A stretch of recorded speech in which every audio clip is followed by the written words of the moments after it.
Hey, welcome back to Chetty and Lycan's Horror Party Massacre. I'm Chetty. I'm going to give you a little bit of a review of a movie you may have missed. In fact, I'm pretty sure most of you have missed it, because I believe it only played one time at Horror Hound. That's where it actually made its official premiere, was Horror Hound this past year in 2021. September, I think, maybe? I don't remember exactly the date of the show, but regardless, I don't know if it's played anywhere else at any other festival or convention. Lycan and I seen it there. Little bit of background first off. The first Dark Night of the Scarecrow is a TV movie. It's made for TV. It came out in the 70s, and it's a great flick. For a made-for-TV movie, it's got a lot of suspense to it. It's got a lot of scares. It's got a lot of great actors in it. Larry Drake played Bubba, who ended up in the Scarecrow suit. I don't know if he actually played the Scarecrow or if he was just in the beginning of it prior to his untimely demise. But basically, it's Larry Drake plays Bubba, who is a mentally handicapped person that through events beyond his control ends up getting hunted down by a foursome of townies that really don't like him, and he ends up getting killed. He then comes back as the Scarecrow and takes care of business. Years and years and years later, the original writer, J.D. Ferguson, put out a brand new sequel to this movie. How does a sequel stack up to the original one? I liked it. I did like the movie. Weighing it against the original, it's not as good. I'll tell you a little bit about what Dark Night of the Scarecrow 2 is about. It's a story about a mother and her child that move into the same town where Bubba lived, and the Dark Night of the Scarecrow 1 took place. And for reasons unknown at the beginning of the film, the Scarecrow comes back and starts killing people that are basically bad guys or bullies. And there is his aunt, I believe, is in the movie, and she's friendly with the child of the mom. The reason why the mom and her child moved to this town is not revealed until the third act, and I'm not going to spoil it here for you. I'm going to make you wait until you watch it yourself and see why they're there in town, but there is a specific reason for it. And there is a friendship between the Scarecrow and the child, obviously. Well, maybe not obviously, if you've never seen either one of them, but yeah, there's that friendship there, that bond. How does it stack up against the original?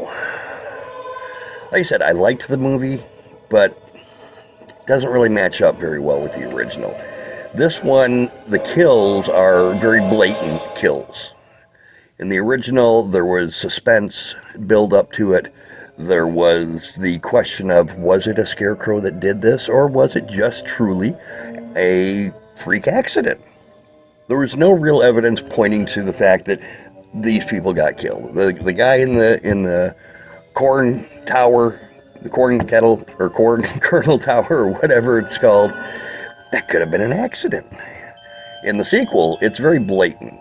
Guy gets stabbed through the chest with a sickle that goes through the wall of the barn. There's no way that's an accident. So they eliminated that aspect, where it builds on the suspense and the question of, is there really a Scarecrow come to life and killing people or not?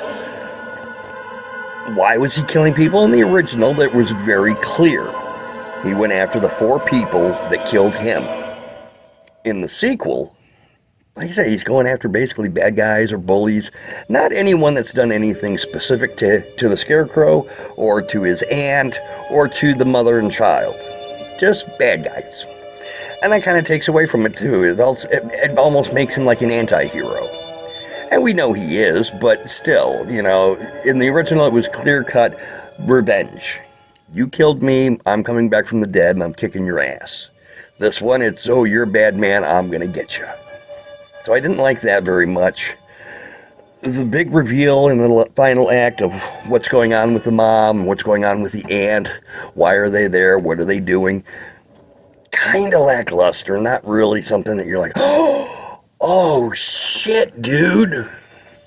It just kind of felt like it was just tacked on, as an afterthought.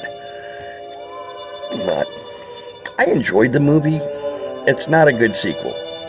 If it was by itself, if it was not called Dark Knight of the Scarecrow 2, it would have been really good. But it wasn't. It was a sequel to a great 70s horror movie that was made for television. And I can't tell you, and I can't speak enough about how much I love the original. Larry Drake was awesome. Bubba didn't do it. It was amazing. The suspense was great, the way it was filmed, because it's back in the 70s and it's for TV. It doesn't have that polished look.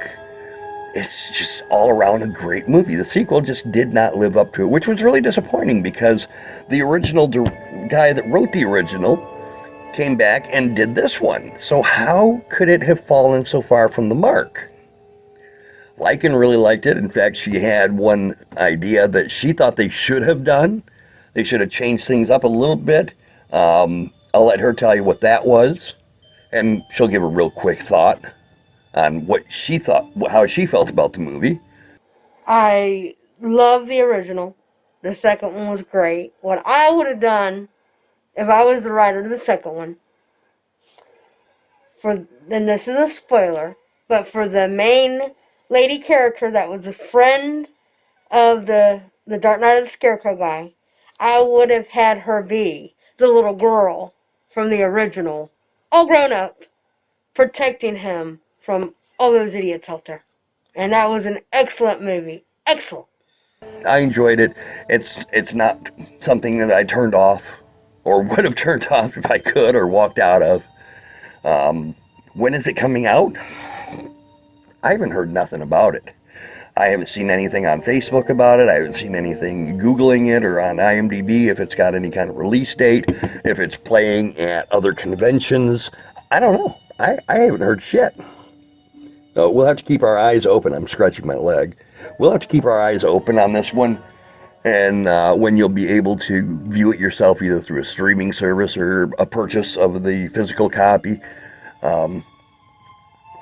you can let me know what you think. If you were there that night, I know there was one gentleman that actually came up, which was really fucking cool.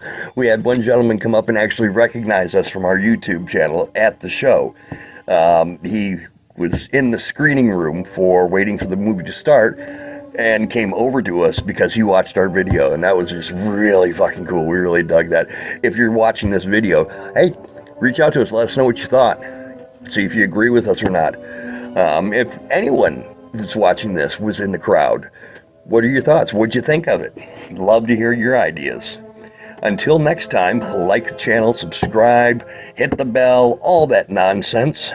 And, of course, as always, there's one thing I want you to do, and that's stay fucking spooky. I want to thank you.